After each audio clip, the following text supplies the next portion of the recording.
So we're about a month and a half into the year now, and this video is not gonna be good to my diet because in today's video, we are 3D printing with chocolate and we're gonna do a little bit of experimenting. So let's get started.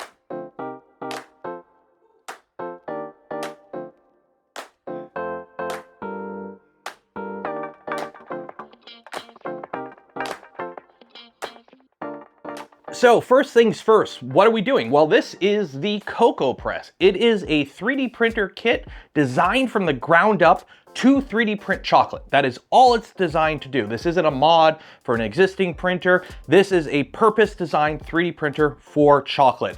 And this is a kit. We built this about a year ago. I purchased it on my own. With my own monies, and that's because I support the team. I support the Cocoa Press team. They came up with a really cool, ingenious design, something that's completely different than everything else I was seeing on the market. So I felt, you know what? You have to support those that are trying something new. So I bought this. I've had it for over a year now. And while it's definitely not a machine I use daily, this is totally not a machine for everyone. I fully understand that. It's a machine that when it does get used, I love the fact that I have it because using these chocolate cores here allow you to print custom designed chocolates. And the cool thing is this doesn't even need some proprietary slicer or anything. This uses Prusa Slicer. There is a Prusa Slicer profile for this built into Prusa Slicer. It's just off the shelf. It's great. So it's a chocolate 3D printer. What can you do with that? Well, quite simply, you 3D print chocolate. I know, complicated, eh? But one of the cool things with 3D printing is, you know, for those that have 3D printed before, you rarely print solid. You usually print with infill because you don't need to print the entire object solid a lot of the time. But when you print something solid, especially with chocolate, you get this cool little texture effect where different types of infill, different patterns, they kind of aerate the chocolate differently. And you get a little bit of a different taste, maybe psychologically, but it's a different texture.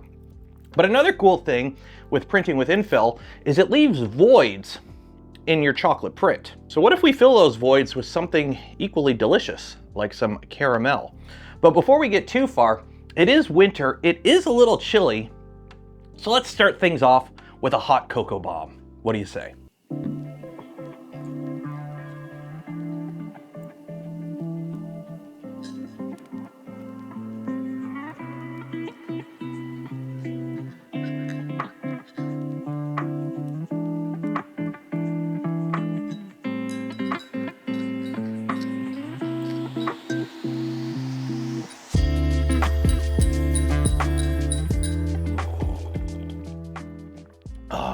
That hits the spot. And this is totally the first take. So yeah, that's a hot cocoa bomb. It's one of the first things I've done with this machine after I got it. And it's quite simple. Print an object. I use just a dodecahedron model here. And what you do is you either print with no infill or very low infill. You need to ensure that you're printing with enough top and bottom layers and walls to ensure that whatever you put in it doesn't get out. And you just put a pause in the G code before you do the top layers, and you just fill it with whatever you want. In this case, hot cocoa powder, although I forgot to put the marshmallows in. Dang it, next time. And it's a fun little print because all you do is you just take your hot cocoa bomb, you put it in a mug, pour some hot water on it, maybe a little bit of creamer if you want to sweeten it up a bit more, and voila, hot cocoa bomb. It's really delicious and it's a really rich treat. But that's not the only thing you can do with this. Hot cocoa bombs are just the start. What about caramel? Well, everyone loves caramel, so what I've done is actually went and made a quick little CAD file here. That's just a bar, or you can get creative and make it a multi-sectional one so that you can break off any little bits you want to eat.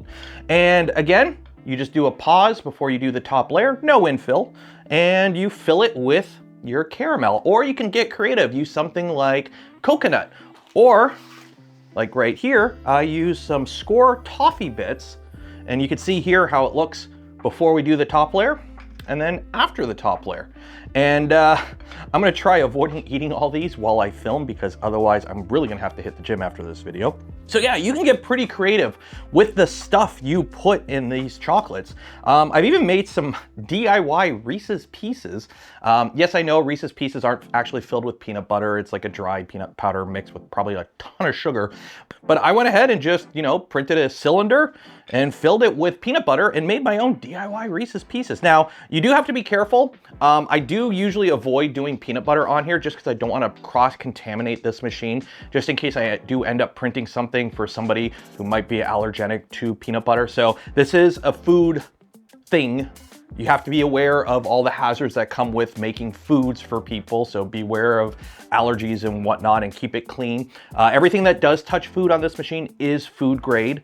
There are custom components in here that are designed to be food grade, custom machine components. So that does affect some of the eventual cost of this machine, but it's kind of required. So yeah, you can get pretty creative with the stuff that you use to fill your chocolates. And you wanna know the best part about a chocolate 3D printer is, like all 3D printers, you will have fails. Stuff will sometimes just not work. You'll get a clogged nozzle or just something will happen. A print will move off the bed.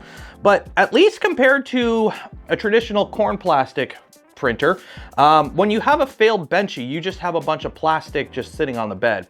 When you have a failed print with a chocolate printer, well, you still have chocolate. So is it really a failure? And also for the adults in the room that live in areas where a certain plant-based extract is legal, yes, it does work. It works quite well. So yeah, so that's what I've been doing with my cocoa press. It was just Valentine's Day, and this is actually the second time I'm filming this video, because see all this stuff here? I printed it all yesterday, because the stuff that I originally printed to do this video earlier in the week, I ate it. Now, granted, I ate it with family members and whatnot, but the stuff that I put aside to keep for filming this video somehow got ate. Oh no. So I had to make more chocolate. Oh no. And also another thing to keep in mind is when you are printing with this, because it uses these slugs of chocolate that get melted in the cylinder here, when you finish a print, if you still have chocolate in the system, I find it's actually a lot easier just to run the demo program that prints these infills, just to kind of purge out the remaining chocolate before you load a new slug into it. It just makes things a little bit cleaner, less messier. You don't have to wait for the chocolate inside to solidify. And then you have all these little cool demo pieces that you can give to people and whatnot. Put them in a baggie, put them in the fridge. They last quite a while. So yeah, that is the cocoa press. If you do want to get one of these for yourself, I will have a link in the video description. There's actually an updated version of this that will be on the market soon. So I will be upgrading this one. This is the original model. And I can't wait for that upgrade. So if you don't want to miss out on that, make sure you subscribe to the channel, ring the bell, check out the links in the video description if you want to help support the channel, the content I create, and the things I do. And don't miss out when we do our weekly live streams. So make sure you're subscribed. I'm Taylor, the Canuck creator, and yeah, this video was not good for my diet. Oh well. Cheers.